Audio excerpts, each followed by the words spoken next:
संध्या की बुआ जो कि दिल्ली में रहती थी, वो उसके लिए एक अच्छे घर का रिश्ता लेकर आई थी। देखो भैया, मेरी इतनी जान पहचान तो नहीं है लड़के वालों से, पर इतना जानती हूँ अड़ोस पड़ोस में कहीं पूछोगे तो लोग अच्छा घर ही बताएंगे। ठीक है सुमन, अगर तुम कहती हो तो लड़के वालों को एक बार बुला लेते हैं। अब संध्या भी लड़के को देख लेगी। संध्या की बुआ लड़के वालों से अपने तरीके से बात कर लेती है और कुछ दिनों बाद संध्या की शादी विपुल नाम के लड़के से हो जाती है। पता नहीं इस काम वाली को छुट्टी लेकर गांव अभी जाना था। उसे पता था शादी वाला घर है, नई नवेली दुल्हन आएगी तो घर में 100 काम होंगे, फिर भी बिना बताए गांव निकल गई।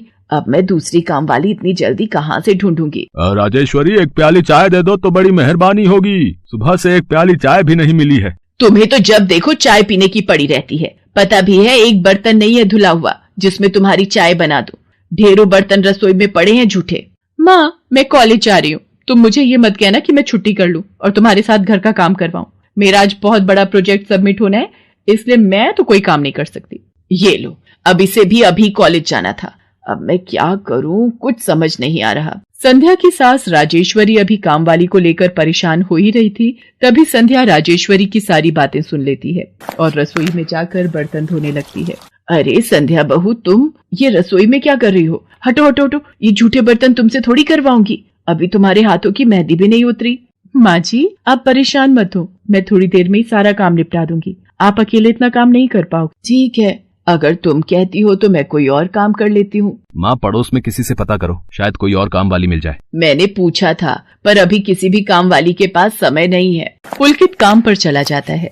संध्या सारे घर का काम करती है। अब तो रोजाना ही ऐसा होने लगा। काम वाली तो थी नहीं। संध्या की ननद पूजा सुबह होते ही कॉलेज निकल जाती और सास पैरों में दर्द के बहाने बिस्तर पर आराम करती। संध्या तो मानो घर के कामों में ही उलझ गई। एक शाम, माँ, तुम बिल्कुल सही बहू ढूंढ कर लाई हो। बेचारी गरीब घर की है, इसलिए चुपचाप संस्कारी बहू की तरह घर के काम कर लेती है। अगर कोई पैसे वाले घर की लड़की बहू बनाकर ले आती तो वो पूरे घर को अपने इशारों पर नचाती और तुम और मैं बस बर्तन घिसते रह जाते। तभी तो मैंने इसकी बुआ को शादी के लिए हाँ कह दिया था। मुझे पता है ये गरीब घर की लड़कियां बड़ी सीधी सादी बहुएं साबित होती हैं। अब काम वाली गांव भाग गई। सोच ये ना होती तो कौन काम करता। राजेश्वरी, तुम दोनों माँ बेटी को तो संध्या बहू का शुक्रगुजार होना चाहिए। बेचारी ने आते से ही पूरा घर संभाल लिया। ऐसे ही दिन बीत रहे थे। संध्या सभी घर वालों की देखभाल का पूरा ध्यान रखती थी। एक दिन, क्या हुआ पुलकित बेटा, तुम इतने परेशान क्यों हो? और आज तुम ऑफिस भी नहीं गए? पापा, मेरी नौकरी छूट गई है। कंपनी घाटे में चल रही थी, इसलिए उन्होंने मेरे जैसे बहुत से वर्कर्स को अचानक निकाल दिया। दिमाग खराब हो रहा है, गाड़ी की किश्त भरनी है, घर का लोन भी पूरा नहीं हुआ है, घर का खर्चा अब सब कुछ कैसे होगा, कुछ समझ में नहीं आ रहा है। पुलकित बेटा, चिंता मत कर, अब कोई ना कोई रास्ता निकल आएगा। ज्यादा होगा तो कुछ दिनों के लिए मैं कोई काम कर लूंगा। पापा, मेरे होते हुए आप काम नहीं करोगे, मैं कुछ सोचता हूँ। पुलकित दूसरी नौकरी को लेकर परेशान था। उसे कोई काम नहीं मिल रहा था। घर में पैसों की तंगी भी शुरू हो गई। पुलकित ने अपनी गाड़ी बेच दी। घर के लोन को लेकर वो परेशान था। 15,000 रुपए की किश्त उसे भरनी थी। तभी, भैया, मेरे कॉलेज की फीस इस बार बहुत लेट हो गई है। मेरा आखिरी साल है, अगले महीने की 5 तारीख तक 12,000 रुपए फीस के भरने हैं। मैं कुछ इंतजाम करता हूँ। ऐसे खाली हाथ पर हाथ रखकर मैं नहीं बैठ सकती, मुझे कुछ सोचना होगा। पता नहीं, हो सकता है किरण ने बात कर ली होगी, पूछती हूँ। हेलो किरण, मैं संध्या बोल रही हूँ। तूने बात की फिर? पार्लर में जगह खाली है क्या? हाँ, मैंने बात कर ली है। 12,000 रुपए महीना देंगी रविता मैम। बोल, तू हाँ बोलती है तो मैं बात कर लेती हूँ। ठीक है, तू हाँ बोल दे, कम से कम कुछ तो पैसे आ जाएंगे। संध्या पुलकित से पार्लर में मेहंदी लगाने की नौकरी की बात करती है।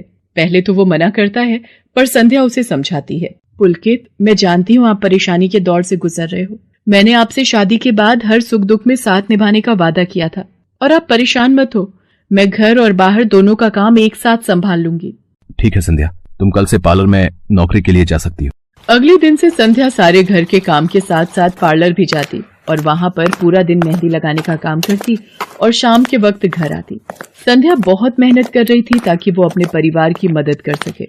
संध्या बहुत सुंदर मेहंदी लगाती थी। ये बात उसकी सास को तब पता चली जब उसने पार्लर में काम करना शुरू किया। संध्या को पार्लर में काम करते हुए 1 महीना बीत चुका था। पार्लर की मालकिन रविता भी संध्या के मेहंदी लगाने के काम को देखकर बहुत खुश थी। संध्या, तुम सचमुच बहुत मेहनती हो। पिछले 1 महीने में बहुत से क्लाइंट तुम्हारी तारीफ कर रहे हैं और अपनी फैमिली फ्रेंड्स की शादी या सगाई फंक्शन के लिए तुम्हें ही मेहंदी के लिए बुक करना चाहते हैं। और हाँ, ये तुम्हारी सैलरी 12,000 रुपए। बाकी ये तुमने ओवर टाइम भी शादी के सीजन में बहुत किया है, उसके 6,000 रुपए अलग से दे रही हूँ। थैंक यू मैम, आपने मेरे काम की इतनी तारीफ की। मैं तो बस भगवान की कृपा से मेहनत से करती हूँ।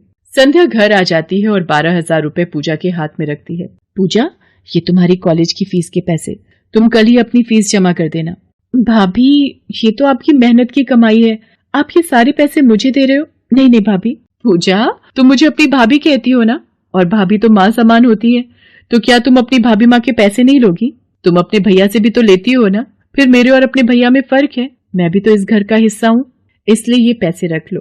मुझे माफ कर दो भाभी, मैंने ना जाने आपके बारे में क्या क्या गलत सोचा। पुलकित को भी दूसरी नौकरी मिल जाती है। अब संध्या और पुलकित दोनों मिलकर काम करते थे। राजेश्वरी और पूजा भी अब संध्या की घर के कामों में बहुत मदद करती थी। परिवार में खुशियां फिर से लौट आई थी।